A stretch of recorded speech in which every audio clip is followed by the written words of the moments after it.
Just taking a look at the Antipodean currencies, we see that we've seen a sudden spike in the New Zealand dollar and the Australian dollar. Just taking a look here, you can see them on the US dollar counterparts. You've got the New Zealand dollar spiked higher and the Australian dollar spiked higher. So I just had some questions in the terminal. What's the reasons for those spikes?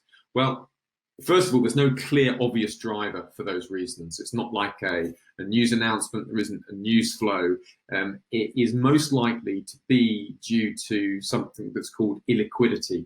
So in the current markets, these current markets are really unusual times. We're seeing large ranges, currency pairs that were moving 80 to 100 points in a day are now moving 400, 500 points in a day.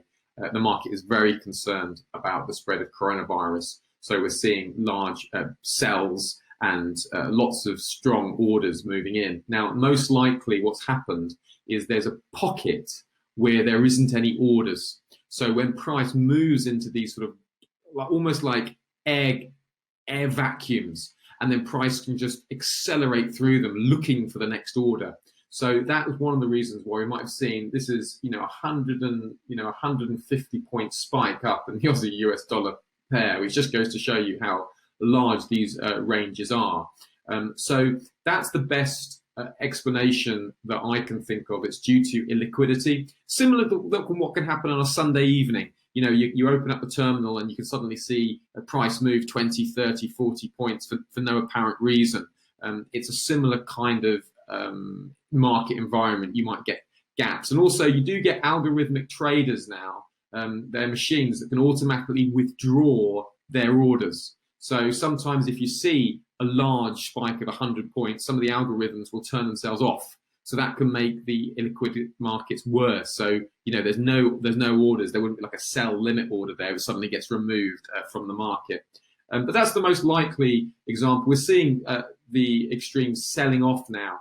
I was looking around trying to find out what the reason. The other explanations we heard on the squawk is there were also some bids into the S&P 500 and bids into, so just here, some bids coming off the bottom there and some bids in copper here. I don't find any of that convincing, but that's just some of the other reasons that I've heard. Most likely reason is illiquidity. In terms of our New Zealand dollar Japanese yen pair, we can still accept sellers are still expected from the 63, 70, 80 region. So that is an opportunity for selling, and stops just above the recent highs, 64.40, 64.50 would make sense for the rest of the session. So in terms of our trade outlook, it hasn't changed our trade outlook for any of our currency pairs, and we are maintaining an alert. And of course, if I do find out what the reason for that spike is, I will of course let you know.